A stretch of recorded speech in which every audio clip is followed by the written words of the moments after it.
Hello there, glad to have you join us at this time for news and update from across the world in business, sports, entertainment and more. I'm Timothy Crown at Deribigbe. Let's dive into the conversation. We begin in the court where the Abuja High Court has ordered the former Minister of Labour and Employment, Chris Ngige, be remanded at the Kuje Correctional Center. This follows the arraignment of the former minister and former governor of Anambra State by the Economic and Financial Crimes Commission (EFCC) over an allegation of 2.2 billion naira contract fraud. Justice Miriam Ossan of the Abuja High Court sitting in Gwarinpa ordered the remand pending the hearing of his bail application fixed for Monday, December the 14th, 2025. Ngige pleaded not guilty to 8-count charge or bordering on abuse of office and acceptance of gifts from contractors of the Nigerian Social Insurance Trust Fund while he served as a supervising minister between September 2015 and May 2023. In Lagos, the state governor Babajide Sanwo-Olu has reiterated his administration's commitment to improving the safety of residents, pledging continued investment in technology, equipment, and partnership to boost security operations across the state. Lydia Ajayi has more in our next report. Lagos State Governor Babajide Sanwo-Olu has announced a new round of security investments, including the deployment of advanced surveillance systems, drones, digital identification tools, and upgraded patrol logistics across the state. Speaking at the 19th Annual Town Hall Meeting on Security, the governor said the Lagos State Security Trust Fund remains a national model for transparent and collaborative security financing. To further strengthen operations, Sanwo-Olu handed over 100 brand-new patrol vehicles to security agencies, assuring residents of improved safety during the festive season and beyond. We're forging a Lagos that is not just a commercial nerve center, but a safe, secure, and vibrant, prosperous home for all of us to live. Executive Secretary and CEO of the Lagos State Security Trust Fund, Dr. Ayodele Ogunson, reported that the fund received 1.848 billion naira in donations over the past year and spent 1.775 billion naira on critical interventions across security agencies. Our goal is to keep Lagos ahead of emerging threats by ensuring that our security agencies are well equipped and well supported. Chairman Board of Trustees of the fund, Kehinde Duro-Simieti, stressed that security can only succeed through strong partnerships, community involvement, and sustained private sector support. He appealed for continued contributions to meet growing needs for modern equipment and technology. We expect that this meeting would further strengthen the partnership between government, citizens, and the private sector. Commissioner of Police CP Olorundare Moshood Jimoh commended the state government and the fund for enhancing response capacity, mobility, and interagency coordination. He urged residents to remain vigilant and share timely intelligence to support crime prevention. Our level of preparedness is at highest level. Both the police, the military, and the other services, we are working in synergy to ensure that we achieve peace and progress for the people of Lagos State. The government reaffirmed the state's commitment to professionalism, accountability, and community-focused policing as Lagos advances into a new era of strengthened security collaboration. Lydia Ajayi, Africa News 24 TV. Meanwhile, ahead of next year President Bola TINUBU has called for timely legislative approval to enable the government draft the 2026 appropriation bill. This is contained in his statement while transmitting the 2026 to 2028 medium-term expenditure framework and fiscal strategy paper to the National Assembly. We have more detail in our next report. President Bola Tinubu has formally transmitted the 2026-2028 medium-term expenditure framework and fiscal strategy paper to the National Assembly, setting the stage for the formulation of the 2026 federal budget. The policy document, earlier endorsed by the Federal Executive Council, outlined the government's fiscal direction, revenue assumption, and macroeconomic target for the medium term. In his letter transmitted to the House of Representatives, the President called for timely legislative approval to enable the government to draft the 2026 appropriation bill. The MTEF outlined proposed benchmarks, including an oil price projection, oil production expectation, revenue targets, and an exchange rate framework, all of which form the backbone of the country's fiscal planning for the next 3 years. The 2026 to 2028 MTEF and FSP was approved during the Federal Executive Council meeting of December 3rd, 2025. As the 2026 budget of the federal government will be prepared based on the parameters and fiscal assumptions of the approved 2026 to 2028 MTEF and FSP, I seek the cooperation of the National Assembly for expeditious legislative action on the submission. Please accept, Right Honorable Speaker and honorable members, the assurances of my highest consideration. Yours sincerely, Bola Ahmed Tinubu. The document has been referred to the House Committee on Finance for detailed scrutiny, where lawmakers will review underlying assumptions such as projected revenue, debt servicing plan, and expected government spending ceilings. The committee is also expected to engage relevant ministries, departments, and agencies to assess the feasibility of the economic projections. Still in the chambers, members of the House of Representatives are urging the federal government to consider waiving COVID-19 intervention loans for vulnerable households and small businesses, saying many beneficiaries are still unable to recover from the pandemic's economic effect. Lawmakers warn that strict repayment demands risk worsening hardship in communities already battling inflation and low income. Our next report tells more. The House of Representatives has called on the federal government to reassess its approach recovering COVID-19 intervention loans, arguing that many low-income families who accepted the support are not in a position to repay. During plenary, lawmakers said the facility was meant to cushion the pandemic's impact, not to saddle beneficiaries with unmanageable debt as the economy struggles to rebound. Recognizes that the COVID-19 TCF was fundamentally a survival support loan, not a conventional business facility, as many households use the fund for essential needs such as food. Abdullahi said many beneficiaries took loans when businesses were closed and incomes were halted, and that pressing for immediate repayment will undermine efforts to restore livelihoods. He has agreed that substantial numbers of people have repaid this loan, and some people refused to pay. What is the fate of those who have paid, while we are now seeking for waivers? The Deputy Chief Whip argued that government policy should prioritize human welfare over short-term revenue. It is even confirmed that most of the coronation of the Obas of Benin happens in most of all those communities. Yahweh held a compassionate targeted waiver for genuinely vulnerable groups, saying such relief would relieve local comments and rebuild financial confidence. Lawmakers say a careful review is needed to ensure any relief measures are fair, transparent, and properly targeted to those unable to repay because of the circumstances beyond their control. And in politics, the Labour Party has rolled out granting Peter Obi an automatic presidential ticket for the 2027 general elections.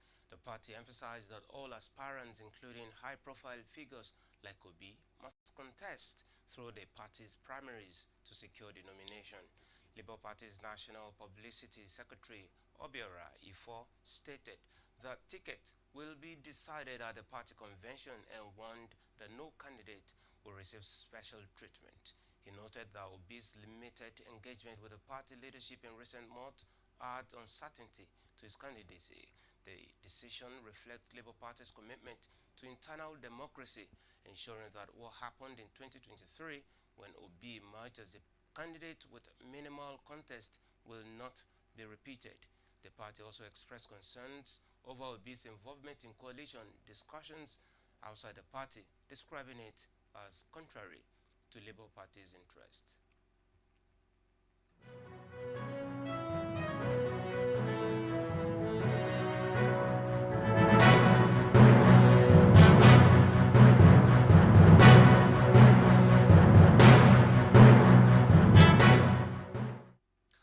Welcome to business. It's good news to Nigerians who use premium motor spirit as a Dangote petroleum refinery has reduced the price of the product from 828 naira to 699 naira per liter. Real-time market data published on petroleumprice.ng on Friday showed that the refinery implemented another major downward review, cutting the price of petrol by 129 naira per liter. The refinery reduced gantry price to 699 naira per liter is to take effect from December the 11th, 2025, making it the 20th petrol price adjustment this year alone. This reduction is coming just days after the chairman of the Dangote refinery, Aliko Dangote, promised to keep domestic fuel price at reasonable and competitive rate.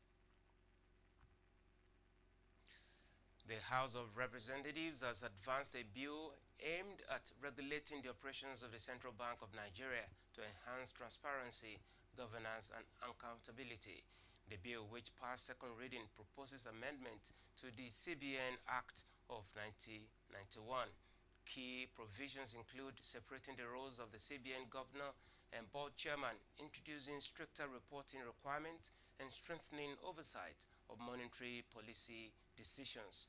The bill also seeks to limit fiscal financing through government borrowing from the central bank and reform the Monetary Policy Committee to include independent experts. The move follows growing concerns over governance gaps, unremitted funds, and past dispute between the CBN and the National Assembly.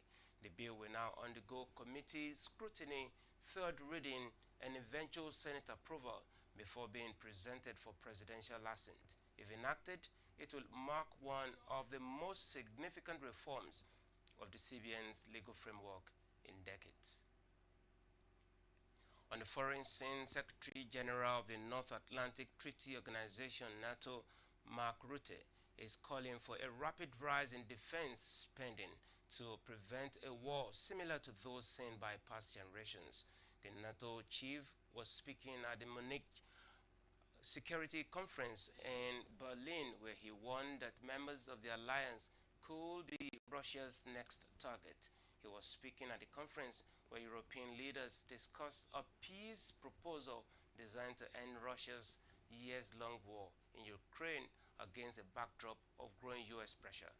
According to him, quote, Russia has brought war back to Europe, and we must be prepared for the scale of war our grandparents and grandparents endured, end of quote. He warned that Russia could be ready to use military force against NATO within 5 years.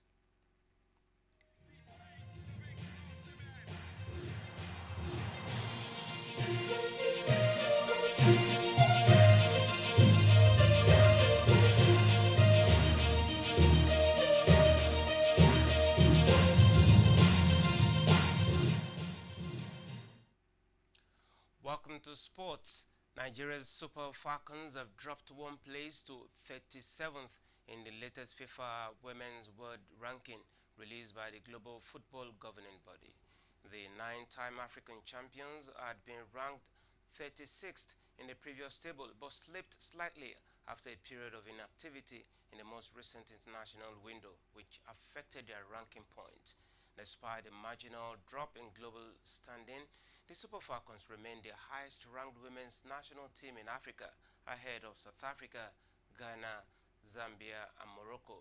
The ranking reflects a competitive landscape in African women's football, but underscores Nigeria's continued continental leadership. Nigeria's recent fixture included 2026 AFCON qualifying matches against Benin Republic, but the team did not participate in other international fixtures during the ranking period, contributing to their slight downward movement. And ahead of the AFCON happening this month, Super Eagles head coach Chelle has released Nigeria's final 28-man squad for the 2025 African Cup of Nations, with goalkeeper Francis Uzoho and striker Paul Onuachu making surprise returns, while Udinese goalkeeper Maduka Okoye has been dropped. Despite injury concerns, Stanley Nwabali keeps his place with Uzoho and Amaz Obasoge completing the goalkeeper list, but forward Tolu Arokodare was left out of the final list. The coach also excluded several other previously shortlisted players, including Victor Boniface, Nathan Teller, and Kelechi Iheanacho. New faces like Rihanna Lebioshu, Igor Ogbu, Ebenezer Akinsomiro, and Tochukwu Nadi will join established stars Victor Osimhen, Ademola Lookman, and Wilfred Ndidi for Nigeria's campaign in Group C, where they face Tunisia, Tanzania, and Uganda starting December 23rd.